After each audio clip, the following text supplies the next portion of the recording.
So today I wanted to talk a little bit about depression, anxiety, and trauma.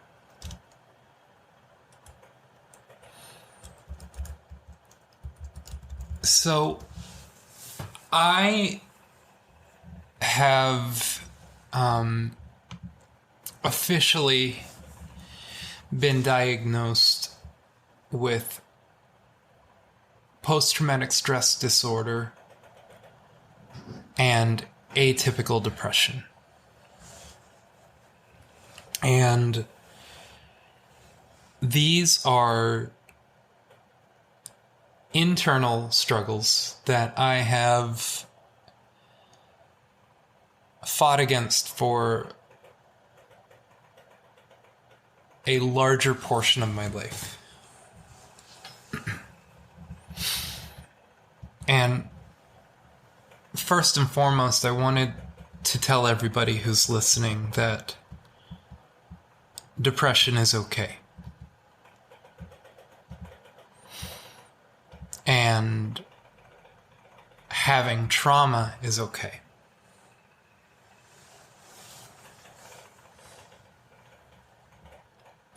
I also want to confirm that we do have to take action and responsibility over our mental states.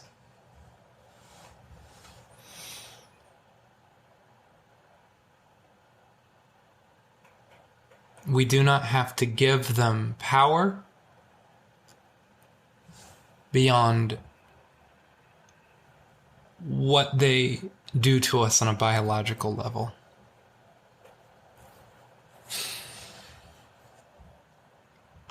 So,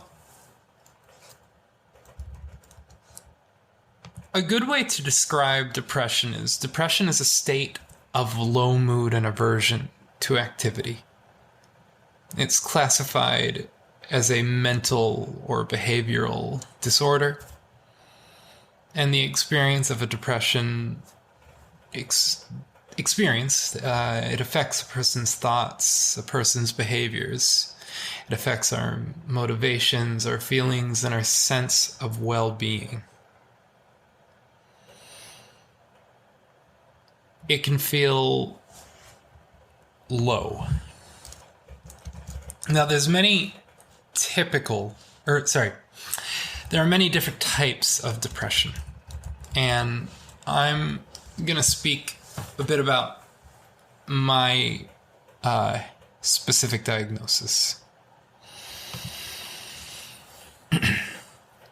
So, atypical depression, it's a type of depression that is characterized by improved mood in response to positive events. So, for those of you that know me or have spoken to me, I probably give the presentation of positive energy. And this positive energy is genuine. But I want you all to know that on a very deep level, I have serious depressive episodes.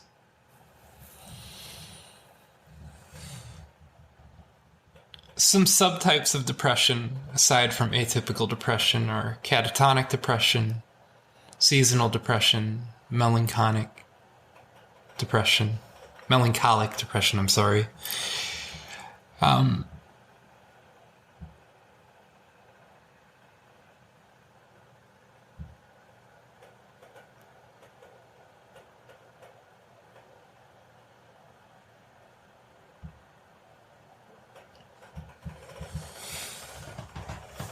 So why am I talking about this, and why am I recording this ad lib like this? Well, I'm in the middle of a depressive state right now. And it's very tough to get out of. I was pulling up articles to just kind of read some facts, but that's just not going to work. So, this is a bit of a spoiler alert.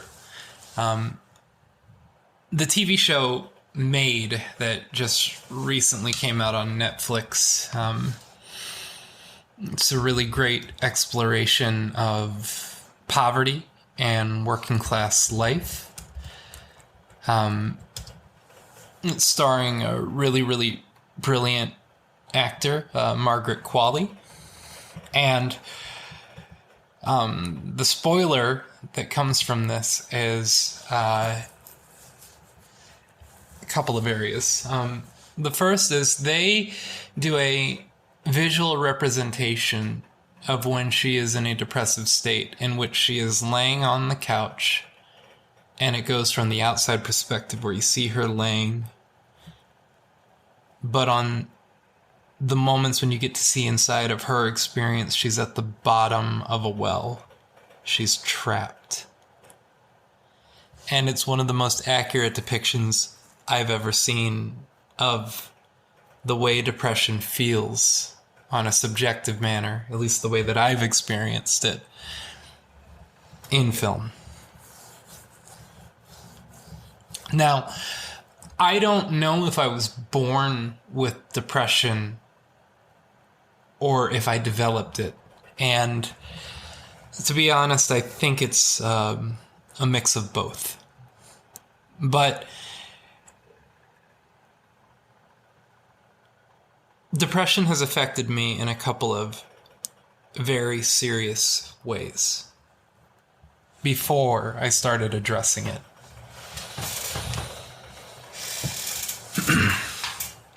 The first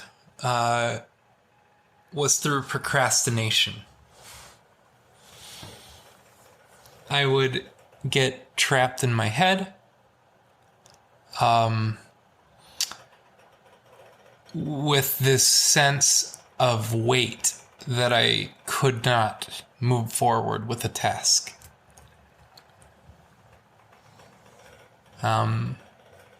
It's almost a stereotypical story of hearing about the young white male who has all this potential, and when they're interested in something, they can tell you everything about it. But if it's something that doesn't interest them, they just don't put effort into it. Now, I'm not going to speak on behalf of all people who show these signs, but I will tell you from my own subjective experience that this is one of the largest indicators of my depression. The struggle to overcome procrastination. Now, I don't want it to be perceived as a completely conscious experience. It's not a matter of getting in my head, so to speak, that, I need to do this thing. It has to be perfect. It has to be done perfectly. That's just not really the case. It is a much more physical experience. There is a heavy darkness that clouds the mind and affects the body. As I'm speaking right now, I'm closing my eyes to navigate through this heaviness that I'm experiencing.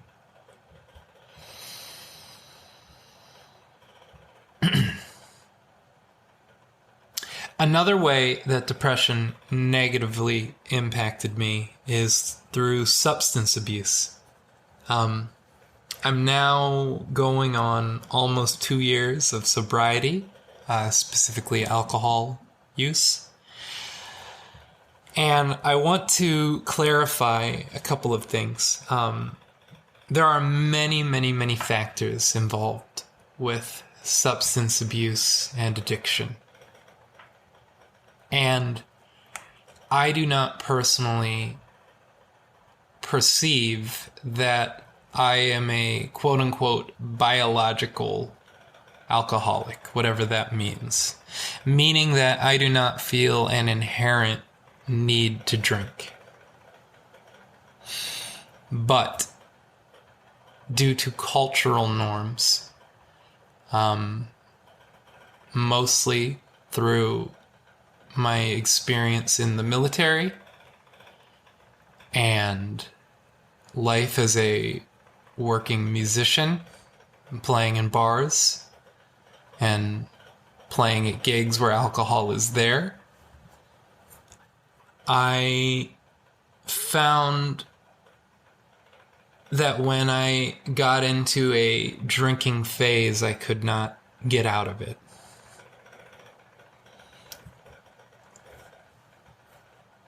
As I've processed through the experience of my own substance use,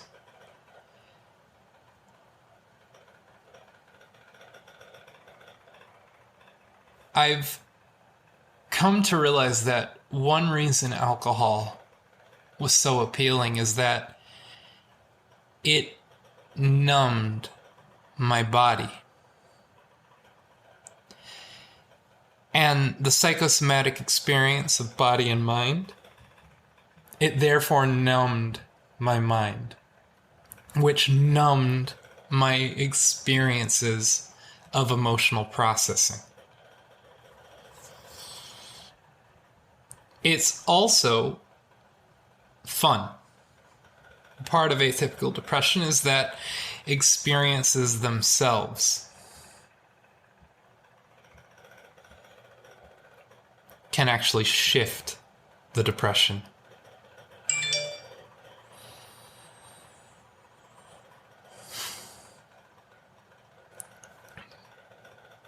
But the problem is, I was letting it take control. I didn't know how or when to stop. I could have a drink and I would be good, but the moment I finished that drink, I would have a second drink. And that began the binge.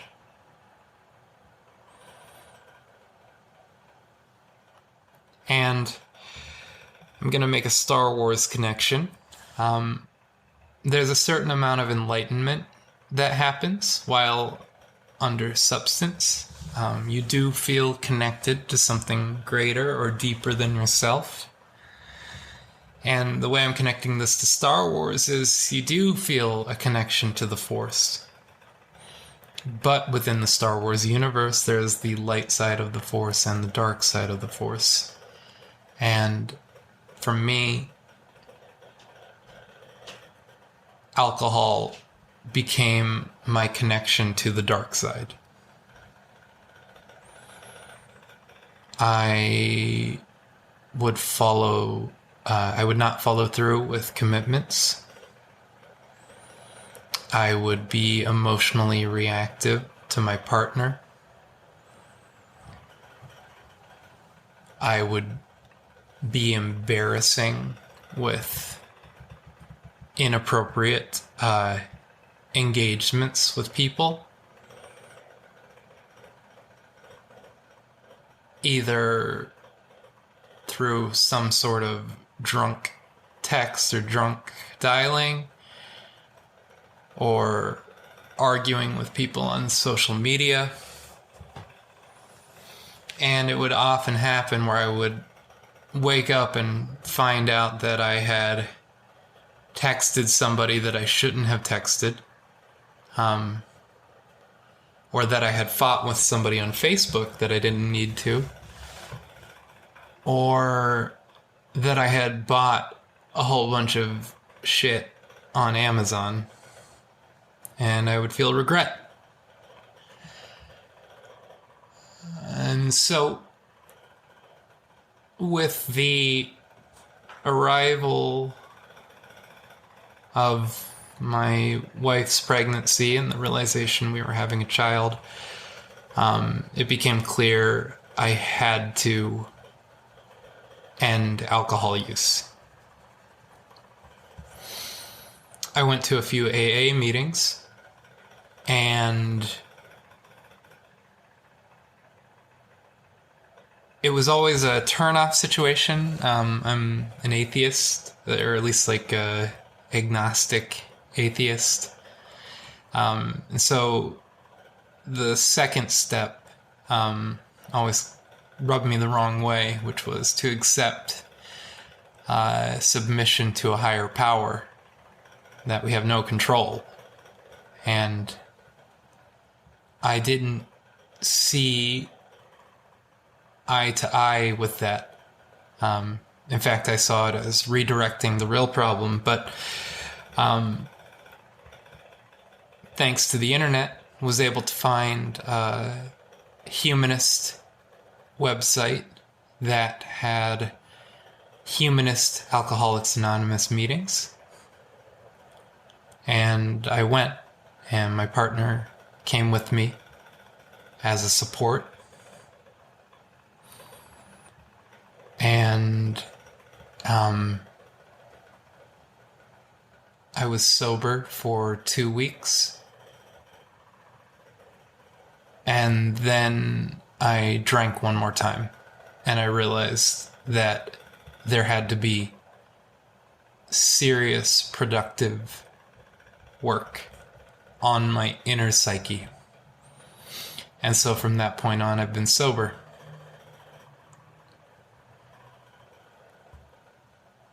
I've also come to terms with the concept of a higher power within AA. A higher power does not have to be a deity. A higher power can be anything that you find greater than yourself. It can be your community, it can be your family, it can be your child, it can be your pet, but just something that is beyond yourself. It can be your relationship.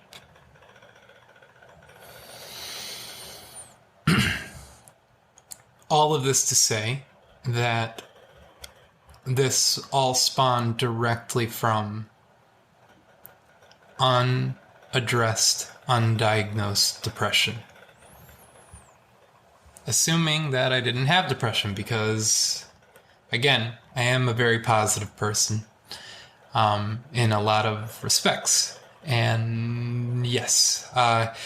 So, anyways, all of this to say that eventually I was able to get to an urgent care and was able to see a general practitioner to get a prescription for sertraline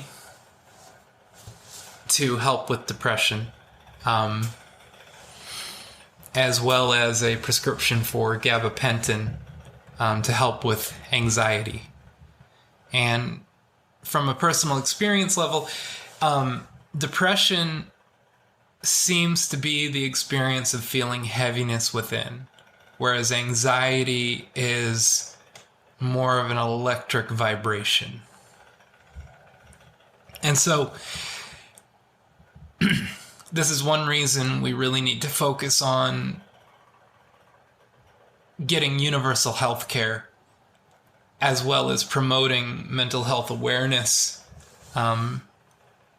across the entire world. But I'm going to be speaking United States-centric, because that's where I'm from.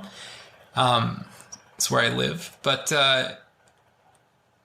the general practitioner, though, that was very helpful, and I was able to get in free of charge, and I was able to get I always forget if it's Medicare or Medicaid, but I was able to get on that to cover my my prescription expenses. It really took finding a psychiatrist, and this is where we really do need help and awareness.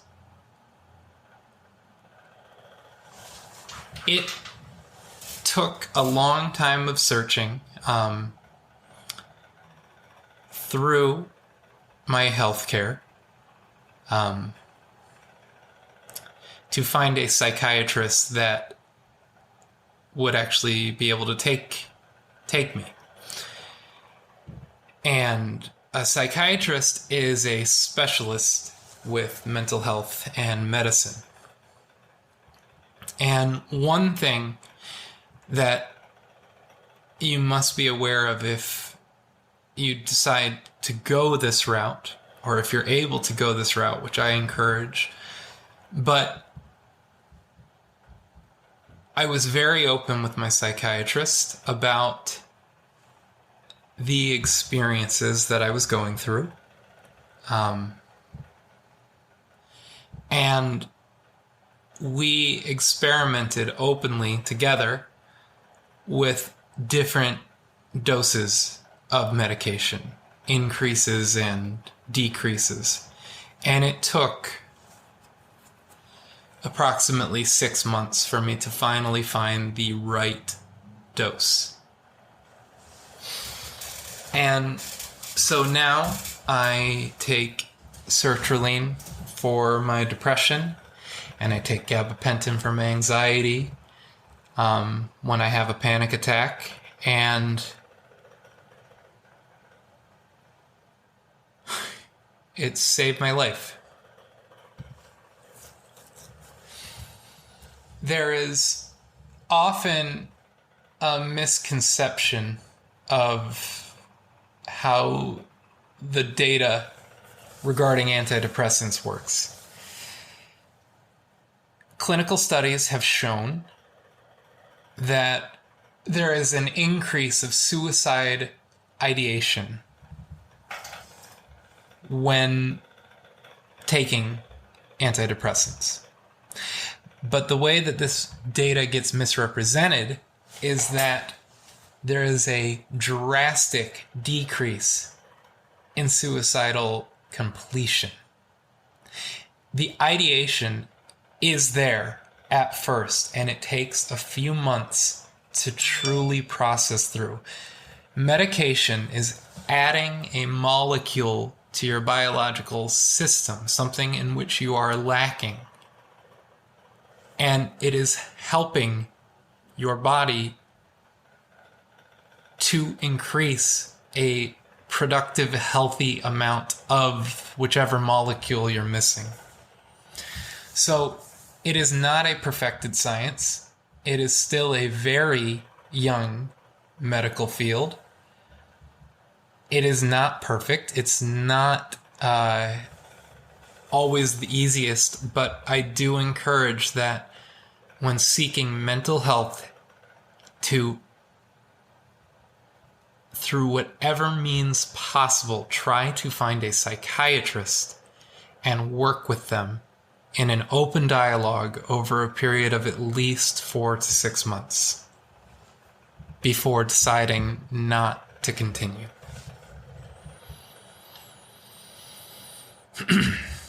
Saved my life. The second area that, I guess third since I talked about sobriety, but I also see a psychotherapist weekly, and psychotherapy has been essential in regards to learning communication, in regards to learning process work, and in regards to coming to terms with identifying when I am experiencing an episode. It is very much an urban legend or a myth that a panic attack is always a pass-out situation in which all of a sudden you're freaking out, and it's just not that dramatic. It's often a slight increase in the heart rate and the need to step away. And so what I've learned is, instead of snuffing that out with alcohol, I simply let the feeling arise and I let it pass on its natural experience. And I acknowledge that I'm having a panic attack. And I am open with anybody I may be in conflict with, which generally tends to be my partner, when I have a panic attack. But the point is being open and transparent about the experience.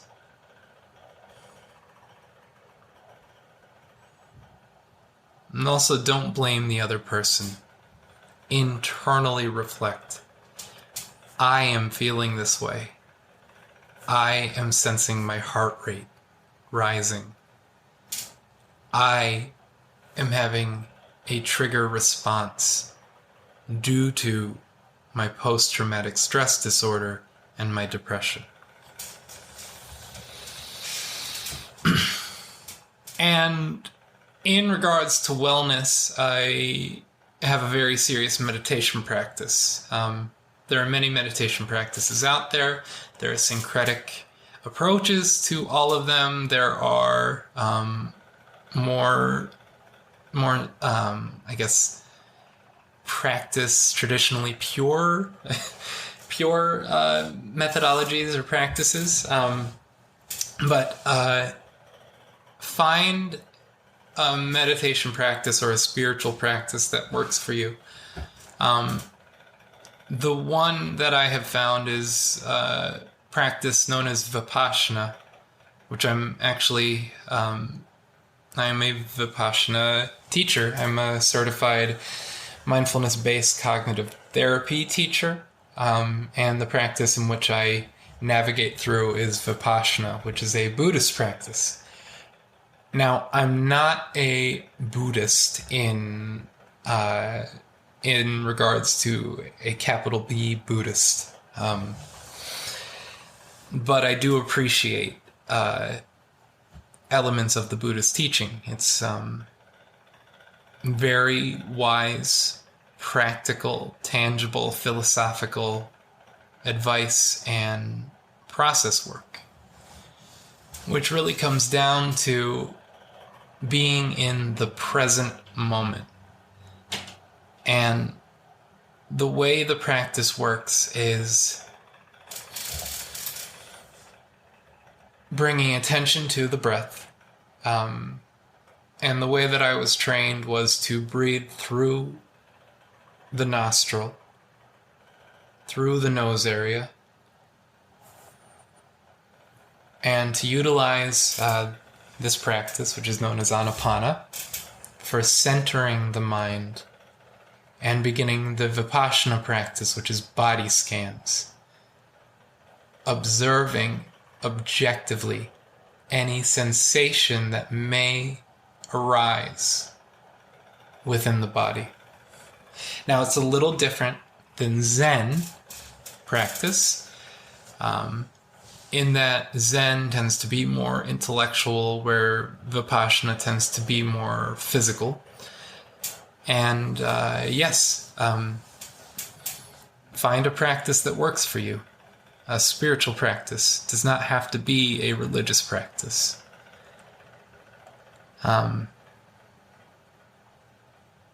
So,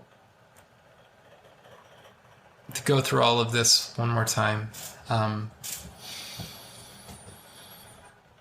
to deal with and cope and process and travel through my depression, I take psychiatric medication as a baseline balance for my body and my material self. I see a therapist whom I have I feel safe processing with, to really process through my emotional health and navigate between my rational mind and my emotional mind to create what's known as a wise mind, the wise mind. And I have a meditation practice as a way to address my spiritual needs or my needs of connection beyond.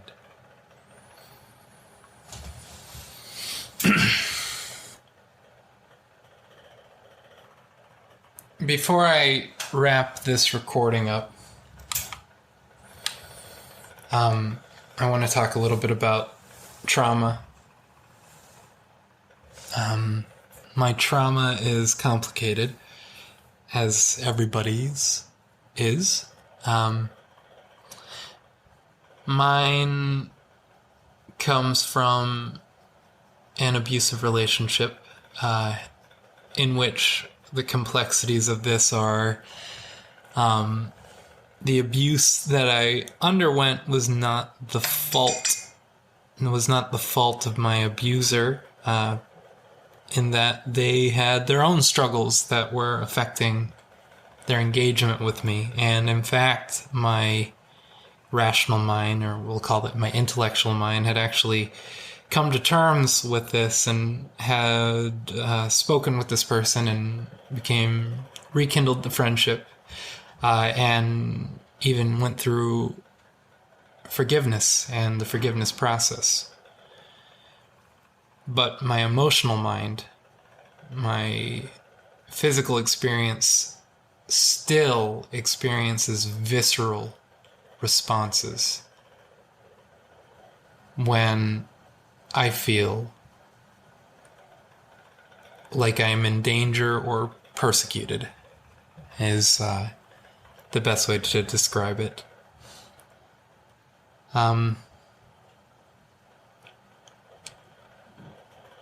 Trauma, the way I've heard it described that makes the most sense to me is it is your mind holding something that is too big for it to continue holding.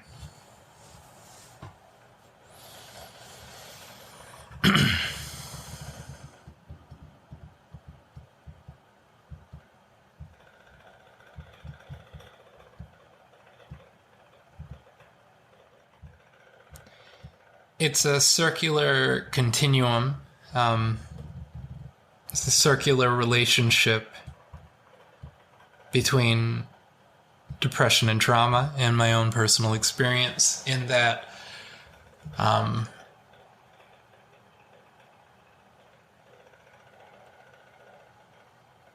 trauma often triggers depression, and depression often is reactive to trauma. They feed off of each other. And for anybody who's listening to this,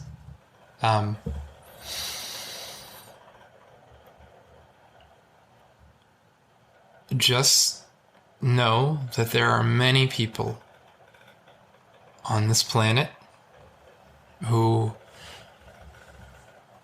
understand, at least in some capacity, on what you are going through. And having an intellectual understanding of our emotional well-being does not change the fact that we are still experiencing the emotional trauma as it's arising and happening. Knowing it's there is a part of the battle, but it is not the final piece of the entire puzzle. It's process work.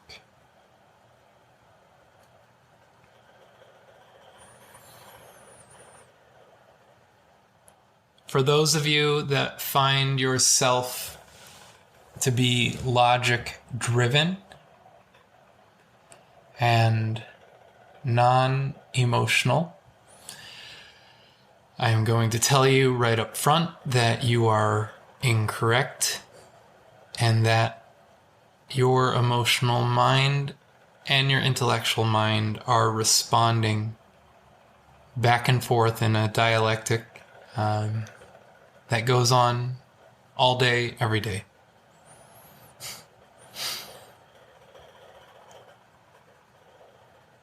because we aren't aware of our emotions does not mean they're not happening.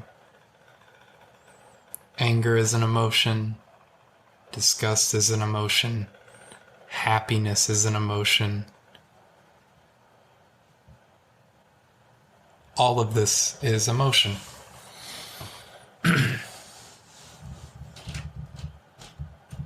And in my view, it is better to be aware that we're experiencing it as well as be aware that we can conceptualize it and rationalize it.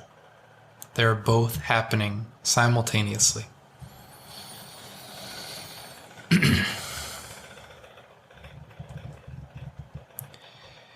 If you have ever felt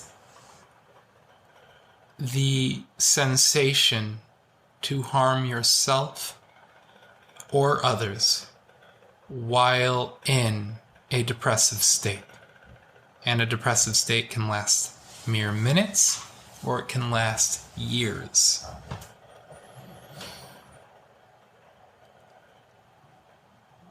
Be aware.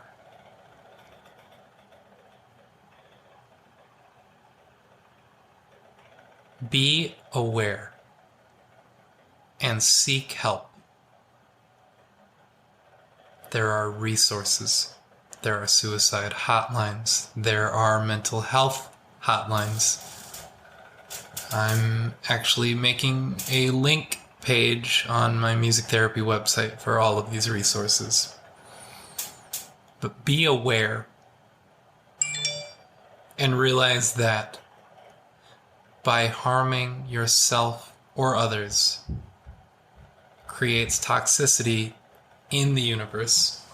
When I say universe, I don't mean in the mystical sense, I mean the literal physical being, the physical cosmos, the physical planet Earth, the physical human-to-human relationship, however you want to perceive how I'm saying this, but it will cause damage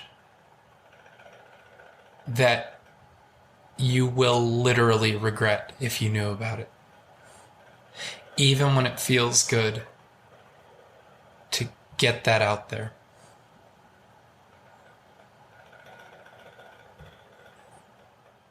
Just be aware that the sensations arise and pass away, and that it is more important to move forward in a productive and healthy manner than it is to create a negative impact that has a ripple effect, causing more negativity.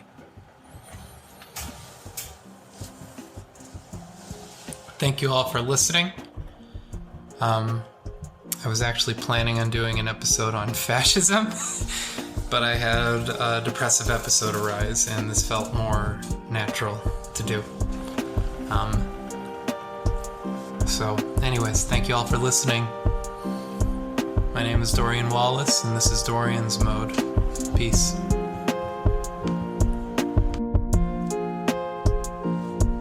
Consider being a supporter of the show. I'm involved with a musicians co-op called Ampled. Ampled is a Patreon-like platform for musicians collectively owned by its artists and workers. Ampled empowers artists to receive direct community support without intermediaries or gatekeepers. You can become a supporter for whatever amount you think the show is worth. Supporters gain access to exclusive content, including work-in-progress recordings, backstage events, and sneak peeks at upcoming projects. The average supporter gives $6.50 a month. Check out my weekly Twitch show, Socialist Psychedelia Music Hour, which streams every Wednesday at 10 p.m. Eastern Standard Time at www.twitch.tv/Dorian Wallace. You can follow me on Twitter, Facebook, Instagram. On YouTube, please like and subscribe. For more information regarding my compositional or therapeutic work, please visit my websites at www.dorianwallace.com and www.maderimusic.com. Let's all keep growing the human-to-human experience. My name is Dorian Wallace. Thank you so much for taking the time to listen. Peace.